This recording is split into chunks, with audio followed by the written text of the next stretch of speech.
Mas o Corinthians não teve grandes problemas, fez 2-0, mesmo com a expulsão do Rodrigo Garro, que para mim foi uma expulsão injusta, acho que foi uma expulsão bizarra até. Mas o Corinthians, ele levou bem o resultado. Não foi uma partida brilhante do Corinthians, mas foi tranquila, foi segura. Por falar na expulsão, nós temos o vídeo, tá? Do Rodrigo Garro. Afinal, foi empurrado, ele empurrou alguém. Eu, sinceramente, não vi até agora o empurrão do Rodrigo Garro no zagueiro, no jogador do São Bernardo. Nós temos o vídeo para exibir aqui no Canelada da Jovem Pan, para você que nos acompanha por imagens no canal do YouTube Jovem Pan Esportes, esse lance polêmico. E vou dar os créditos aqui para o Vitor Chicaroli, que publicou esse vídeo aí nas redes sociais. Ele é do portal Meu Timão. Tá aí, ó. Momentos antes da expulsão. Aí agora o Braulio vai puxar o cartão, né? Mas eu não vejo nenhum tipo de empurrão do Rodrigo Garro. Só vejo o defensor do São Bernardo empurrando ele na área. Enfim, aí quis administrar o jogo o Braulio, deu cartão amarelo para o atleta do São Bernardo, deu cartão amarelo para o Garro, mas esqueceu que o Garro já tinha cartão amarelo. Uma lambança, Flávio Prado.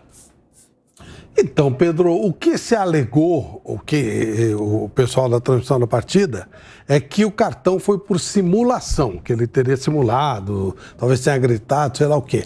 Aí o que a gente vê realmente é só o jogador de São Bernardo empurrando o Garro. Até essa simulação a gente não consegue ver, só se ele falou alguma coisa pro árbitro, sei lá. Mas realmente não dá pra gente ver nada, nenhuma participação do jogador do Corinthians no lance, não. Agora, um detalhe, ele não reclama muito quando sai, não. Meio que aceitou a coisa. Mas você tem razão. O Braulio chega com o cartão pros dois, provavelmente porque ele esqueceu que o Garro tinha tomado um cartão. Aliás, uma entrada fortíssima, que se ele desse vermelho, também não estava errado. Mas acho que ele esqueceu disso aí. Esqueceu. Era tarde demais, né? Esqueceu.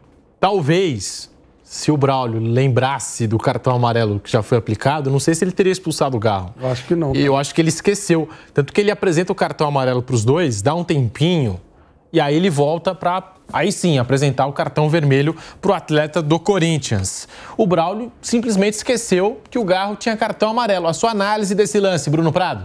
Eu não vi nada que o Garro tenha feito para levar cartão.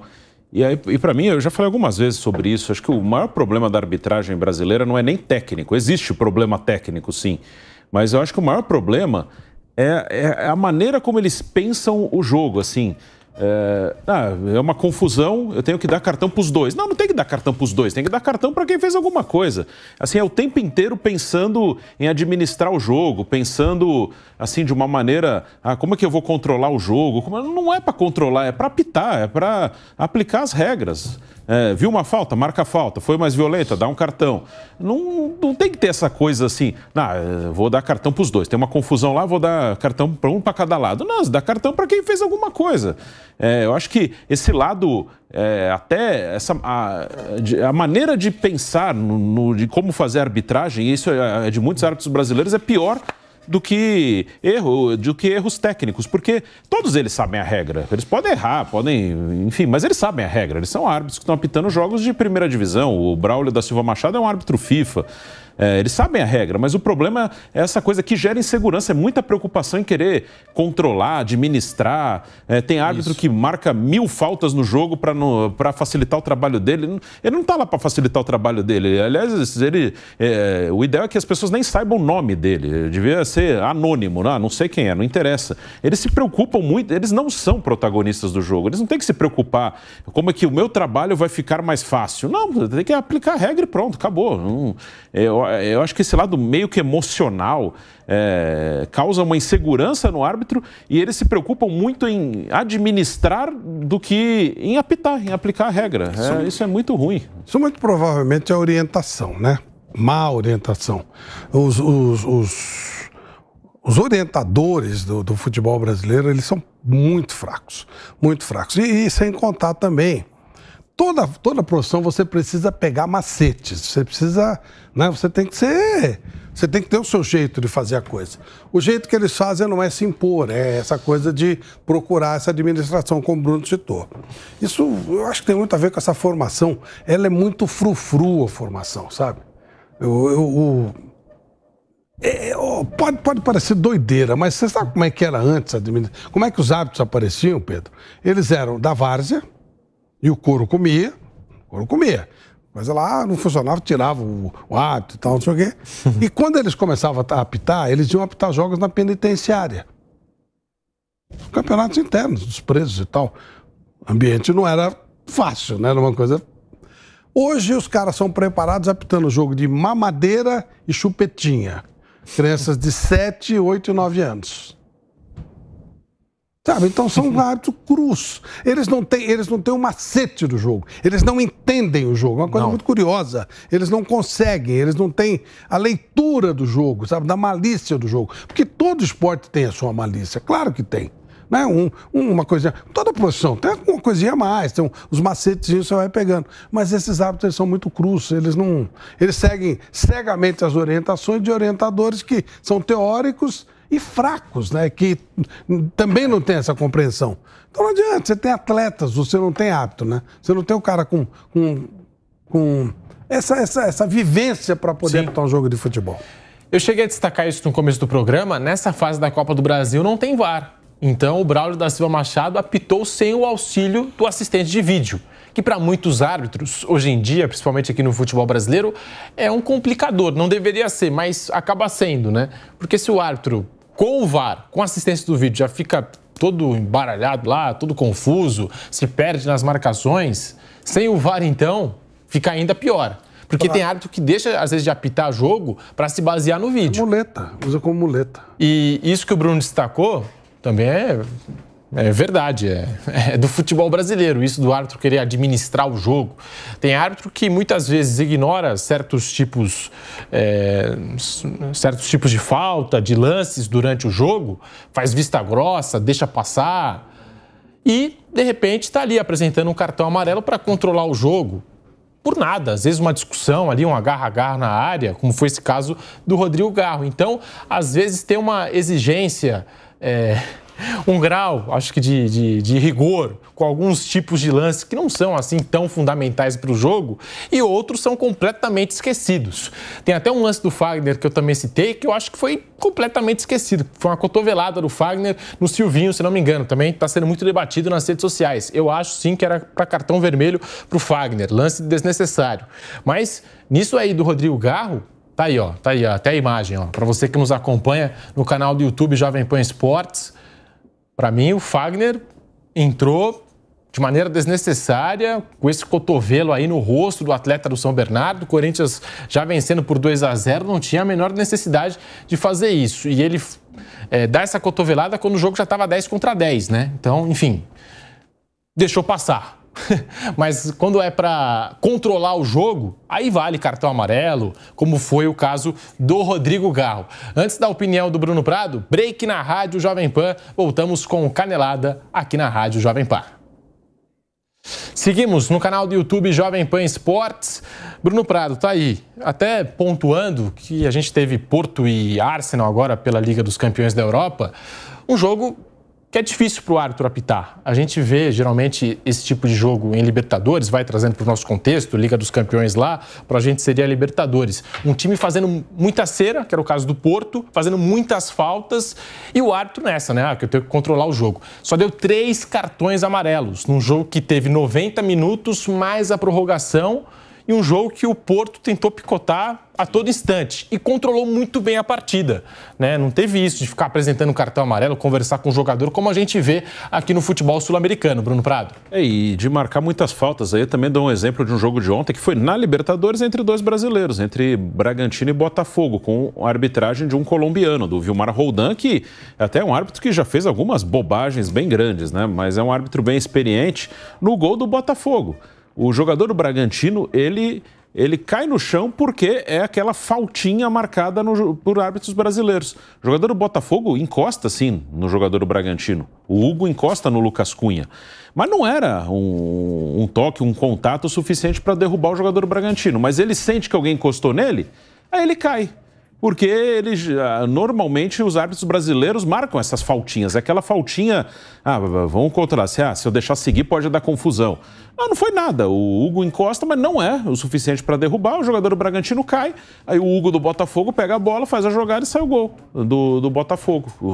O gol do Júnior Santos. Então, também é um exemplo de um jogo que foi uma arbitragem colombiana que não ficou marcando faltinha, assim, qualquer contato é falta. Não, foi um contato, teve o Hugo encosta, assim, no Lucas Cunha, mas não era o suficiente para derrubar. Mas muitos árbitros brasileiros marcam essa falta, assim, para não dar problema. Se eu não marcar, pode dar problema. Pode sair o gol, pode dar problema. Não, o jogo não é feito para não dar problema para o árbitro. O jogo é feito para que seja um jogo legal, um jogo bom para assistirem, uma competição, e não para o árbitro ter um trabalho mais fácil ou mais difícil. Tem gente que também vai dizer assim, não, mas o jogador precisa se comportar durante o jogo. Eu acho que, sim, às vezes, o comportamento dos jogadores aqui no futebol brasileiro não é o adequado. Simulam muito, reclamam muito. Mas também tem muito a ver com a arbitragem. Sim, porque geralmente o jogador sente que o árbitro não tem, assim, tanta confiança ou autoridade, e aí começa a mandar na partida. Estamos de volta na Rádio Jovem Pan com o Canelada, a classificação do Corinthians. O Corinthians se classificou para a terceira fase da Copa do Brasil, bateu o São Bernardo por 2-0 fora de casa, gols de Yuri Alberto e Pedro Raul. Ô Bruno Prado, no segundo tempo, o atleta envolvido na expulsão do Rodrigo Garro, o zagueiro Helder, foi expulso. É um lance que também está sendo debatido nas redes sociais. Você achou que foi para compensar a expulsão do Garro? A gente já viu isso muitas vezes no futebol brasileiro. O árbitro que carrega o peso de uma decisão errada até o fim da partida. No intervalo, às vezes, alguém pode até avisar ele, essa marcação aqui você errou. E aí, então no segundo tempo vou tentar corrigir. Eu acho que não foi o caso, porque o atleta do São Bernardo, na minha opinião, foi muito bem expulso. Já tinha um cartão amarelo porque empurrou o Garro e depois recebeu o segundo amarelo porque impediu um ataque promissor do Corinthians. Mas quero saber a sua opinião, Bruno Prado. Eu não sei o que passou na cabeça do árbitro, mas acho que a expulsão foi correta. Não acho que foi nada de absurdo ali, não. Mas existe muito isso, sim, no futebol, de compensar. Te expulsou um daqui, tem que expulsar um dali. Tem um pênalti duvidoso aqui, tem que dar outro pênalti pro outro lado. Mas acho que a expulsão do jogador de São Bernardo foi correta. Acho que o Fagner deveria ter sido expulso, sim. A gente viu ali uma foto, mas no vídeo ele faz um movimento ali com o cotovelo no rosto do jogador do São Bernardo. Talvez com o VAR ele tivesse sido expulso. Mas a expulsão do jogador do São Bernardo eu achei correta, assim. Acho que não foi porque o Garro acabou expulso no primeiro tempo, não. A gente falou das polêmicas de arbitragem, aí o Flávio citou o lance do Fagner e tudo mais, aí cabe a interpretação. Mas eu achei que era lance para vermelho, Flávio. Você falou, talvez... olhando aqui novamente, se dá vermelho não era nenhum absurdo, não deu vermelho, eu não considero nenhum absurdo, porque está muita gente baseado, de novo, na foto. E na foto, realmente, não tem como discutir. Mas na dinâmica da jogada, você pode ou não dar o cartão vermelho. Você considera que era um lance para cartão vermelho, não dá para, um absurdo. Não é. É um lance interpretativo. Acho que o Wagner entra com firmeza e aí o movimento acaba atingindo o rosto do jogador do São Bernardo. Eu daria cartão amarelo, mas se ele desse vermelho, não ia dizer, foi um absurdo. Não, uma jogada forte, né? Jogada dura. São Bernardo 0, Corinthians 2. Agora, queria saber de vocês, Bruno e Flávio, a avaliação do trabalho do Antônio Oliveira. Claro que é só início de trabalho. Eu acho que a eliminação do Paulista, o Antônio Oliveira não teve responsabilidade, porque quando ele chegou, o Corinthians estava na zona de rebaixamento. Inclusive, o Corinthians ficou próximo de acertar a contratação do Zanardi, técnico do São Bernardo. Não aconteceu porque o Zanardi não poderia assumir o Corinthians, né? Está no regulamento do Paulistão, já treinou o São Bernardo, não poderia assumir uma outra equipe. E o Corinthians estava na zona de rebaixamento, se não estou enganado, estava ameaçado, né? Àquela altura da competição, então desistiu do Zanardi, foi para o plano B, o Antônio Oliveira, que era o técnico do Cuiabá, deixou o Cuiabá para ser o comandante do Corinthians. Não conseguiu classificar, mas quando ele chegou já era uma missão muito difícil, muito complicada. Agora ganhou alguns dias para poder treinar, para poder trabalhar o time do Corinthians do jeito que ele imagina e agora classificou o Corinthians para a próxima fase, um jogo que a gente pensou que ia ser difícil, pelo que o Corinthians vinha jogando, mas sem sustos, o Corinthians está na próxima fase da Copa do Brasil. Flávio, a sua opinião sobre o trabalho até aqui do Antônio Oliveira? Muito cedo para falar qualquer coisa, muito cedo. Teve pouco tempo para treinar, pouco tempo para trabalhar. Uma coisa que é muito clara, os jogadores gostam dele, eu estou baseado nisso em dois fatores. O Yuri Alberto, que cresceu de produção, claramente recebeu um carinho a mais, que faz parte também do trabalho do treinador. E a declaração do Daverson, né? Ontem ele deu uma declaração dizendo que se ele fosse convidado para jogar no Corinthians, que ele jogaria. Primeiro porque ele era profissional, segundo porque ele diz assim, eu gosto muito do Abel Ferreira, mas quem me deu colo, quem me deu confiança foi o Antônio Oliveira lá no Cuiabá. Então, parece que os jogadores gostam dele. Havia um desalento com relação ao relacionamento do Mano Menezes com os jogadores do Corinthians. Melhorou o ambiente. Não sei se a culpa era do Mano dos jogadores, aí eu não vou entrar nesse mérito que eu não frequento, mas havia um certo, a palavra é essa, um desalento dos jogadores com relação ao trabalho do Mano. Veio um novo treinador, está conversando a linguagem dos jogadores pelo jeito, e o time cresceu no aspecto emocional. Lado tático, a gente já analisou, ele está fazendo essa experiência, Pedro Raul, Wesley de um lado e o Yuri Alberto do outro, até agora está indo bem. Mas hoje talvez tenha sido o teste mais difícil, hoje ele passou bem. Vamos ver daqui para frente quando começa o Campeonato Brasileiro. Realmente muito precipitado dizer que ele é ótimo ou que não é. Quando a gente fala da queda de um treinador muito rapidamente, né, que a gente detona, eu acho que o lado do time funcionar rapidamente vale do mesmo jeito. Nenhum time funciona tão rapidamente bem, já começa a funcionar rapidamente, e nenhum time também consegue ser estragado em 6 jogos. Por 6, 7, 10 jogos, tem como você ter uma avaliação do nível do treinador. Então eu espero um pouquinho mais antes de ter uma opinião sobre Antônio Oliveira. Eu vou lembrar aqui que existia muita dúvida sobre o vestiário do Corinthians, se estava rachado ou não com o Mano Menezes. Eu acho que essa dúvida hoje não existe mais com o Antônio Oliveira.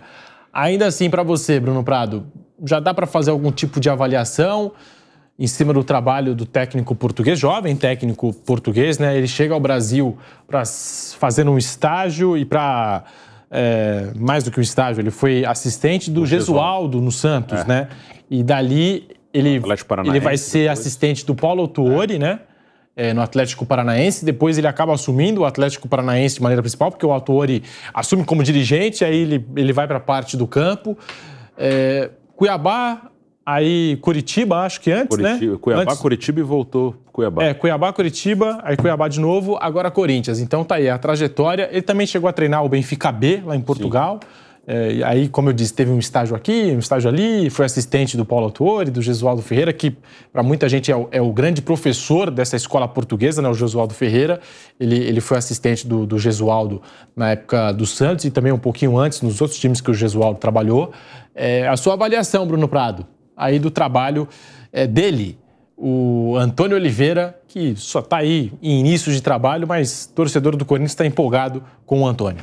O time, na maioria dos jogos, foi bem com ele, assim, os resultados melhoraram, mas realmente é muito cedo. Ele não fez assim, nenhuma mudança drástica no time, recebeu reforços, alguns reforços chegaram já com ele no comando, o próprio Rodrigo Garro. O Garro estreia no jogo que quem dirige é o interino, o Thiago Kozlowski, contra o Santos na Vila.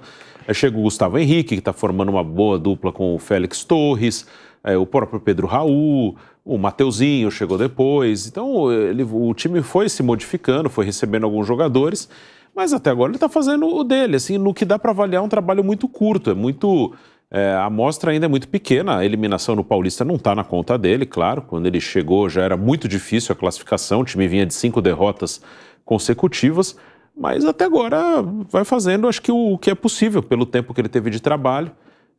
Não é um milagreiro, não é um cara que está fazendo revolução nenhuma, está fazendo o trabalho dele. Realmente parece que o ambiente está melhor, todo mundo está mais confiante também, porque o time está ganhando jogos, então todo mundo fica mais confiante. Então, por enquanto é bom, mas é muito começo, é muito início, né? Ele não fez nenhuma mágica, ele está fazendo o que é possível dentro desse momento. O time está mais competitivo, está conseguindo jogar um pouco melhor, mas o Antônio ainda está começando no Corinthians.